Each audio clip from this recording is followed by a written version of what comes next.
Oh, the silliness of the financial advisory firm saying you need 70 to 80% of your pre-retirement income to retire. This whole thing has got to be, we got to kill this. Kill it, kill it, kill it.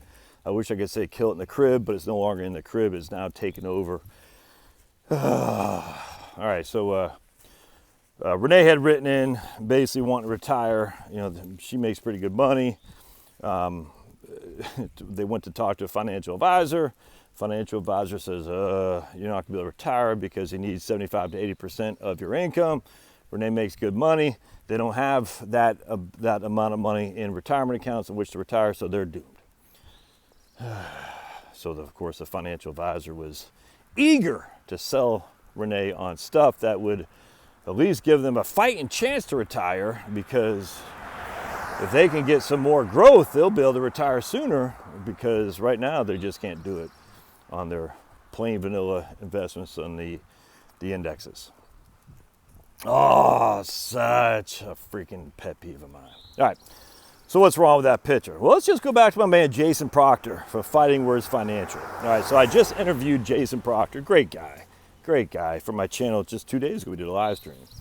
And you can look at his YouTube channel, Fighting Words Financial. All right. Now, Jason and I worked together at USAA. I never met him, actually. He was in San Diego when I was in San Antonio, then New Jersey, and then here. So I never met Jason. But let's just use him for an example.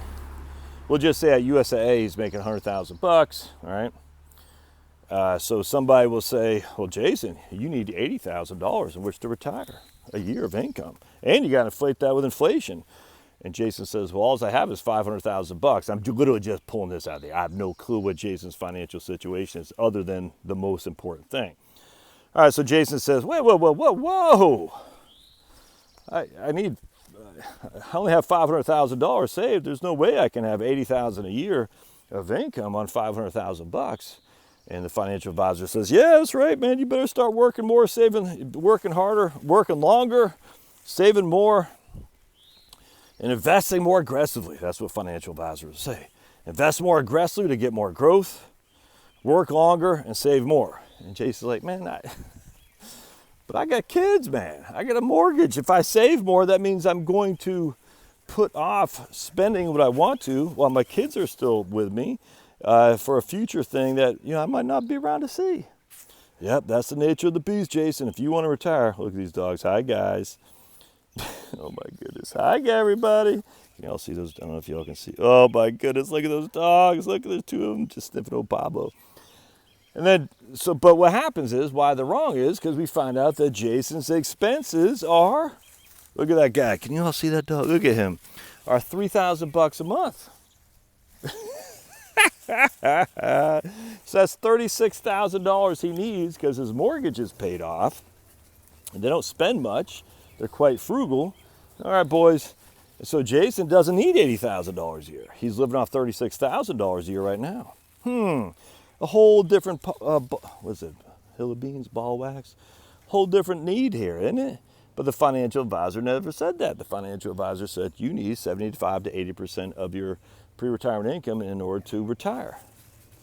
So if Jason, well, I'm just using Jason as my go-to guy here, because that's what he said. He goes, man, he told us on this live stream, he spends, between he and his family, about $3,000 a month.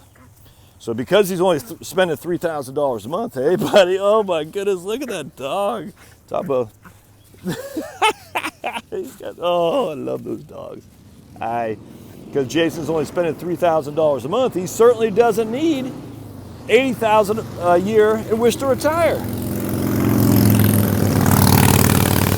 Which is why Jason took his ball and went home, and he left USAA. He said, I got enough money where I can hang tight, go do what I want. He has he likes to surf.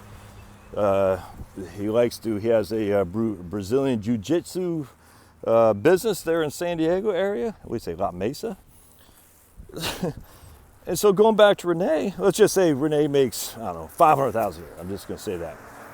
So they'd say you need $400,000 a year to retire, or $350,000. Renee said, I don't have that kind of scratch. I'll never be able to retire. That's freaking crazy, man. It's nuts. It's nuts, and they do that deliberately, the financial advisory business, to get you to invest more aggressively, i.e. to buy their product of the day, to work longer, and to save more. All those three things do nothing but put money in their pocket. And yes, I do say this as a huge ding on the financial advisory community. I think there's good people in the financial advisory community, and I think there's bad people, just like any community. Just like the priesthood, just like the military, and just like the cops. There's always good and bad people.